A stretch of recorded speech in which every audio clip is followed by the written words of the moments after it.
any of your protagonists have a different kind of power, a kind of innate or natural or irrefutable power. And I sometimes, I thinking about Broken Earth, your characters that can rally the natural forces. And I think a lot when I read your work about the kind of adage, knowledge is power, and how your characters, they have this kind of innate knowledge, but they have to study, they seek more, right? They hone their craft, and ultimately they acquire this ability to control these awesome forces.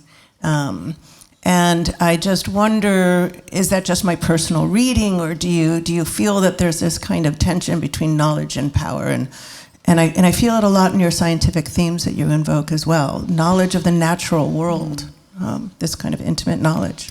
I do believe that. So a lot of what I'm kind of exploring is the push and pull between, innate power and societal power. If you are, like every group of oppressed people in our society has some collective power, has some ability to push back. Whether their pushback is effective is dependent on the context that they live in.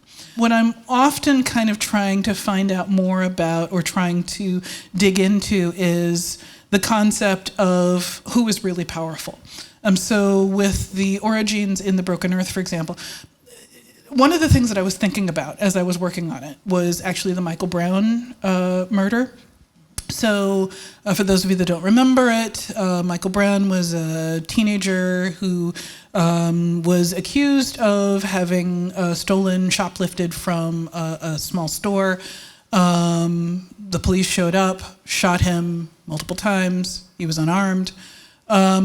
In the trial of the police officer afterward, the police officer described Michael Brown as superhuman, the Hulk, that, he saw this teenage guy coming at him who was big, who was a big guy, but described him as like something like beyond human, terrifying, a monster.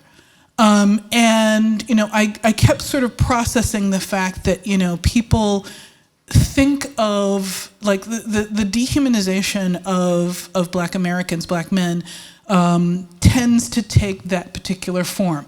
A lot of times you'll see people offer what they think is praise, of a person's strength or skill or whatever, skill on the basketball court, whatever, offer what they think is praise, but what they're doing is just a different form of dehumanization. They're framing that person as something superhuman, not just a regular person who's worked really hard and gotten there, but ascribing to them an innate power that is beyond normal, beyond human, beyond anyone's ability to contain or control, and must therefore be put down with extreme prejudice, because you can't just treat him like a regular human being. You can't, say stop. You can't, read him his rights. You can't warn him, fire a warning shot. You can't do any of that. You got to put him down like an animal or a monster. And so what I was kind of exploring was, if you tell people again and again that someone that's got innate power is monstrous as opposed to powerful, what does that do? Does that power still have a good effect, or is that power then a liability? So I was just playing with the whole concept of power: personal power, innate power, societal power.